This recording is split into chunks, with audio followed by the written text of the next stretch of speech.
ఎస్కోటకు చెందిన శివ అన్న యువకుడు బైక్ ప్రమాదంలో మృతి చెందాడు. ఆ యువకుడు వయసు 25 సంవత్సరాలు. ఈరోజు మోటార్ బైక్ ప్రమాదం కారణంగా మరణించాడు. హృదయ విదారకమైనది. అతని కుటుంబం మరియు స్నేహితుల కోసం ప్రార్థించండి. ఏపీఎన్టీఎస్ ప్రభుత్వం పేద యువ రైడర్లకు ఉచితంగా హెల్మెట్లను అందించాలి లేదా అక్కడికక్కడే 500 రూపాయలు వసూలు చేసి హెల్మెట్లను చూడండి. కాకపోతే ఎంపీగా గెలిచినప్పుడు విరాళాలు ఇస్తాను అని కేఏ పాల్ అన్నారు.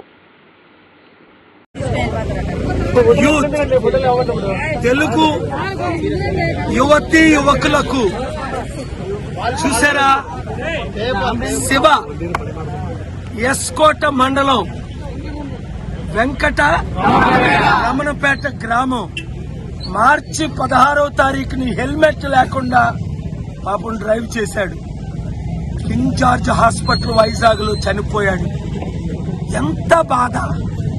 1,00,000 కోట్లు ఇచ్చినా శివ మళ్ళా బ్రతుకుతాడా?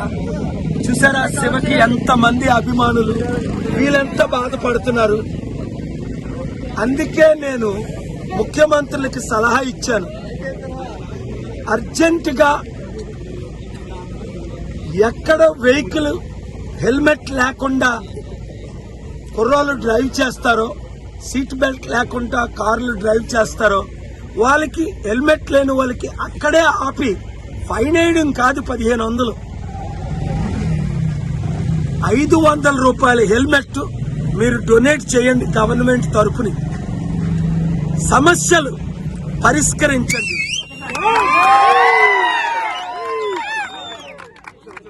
శివ వస్తాడా? శివ రాడు. శివ ఆత్మకు శాంతి కలగాలని, శివ కుటుంబానికి దీవెనలు రావాలని, శివ ప్రియులందరికీ చూసారా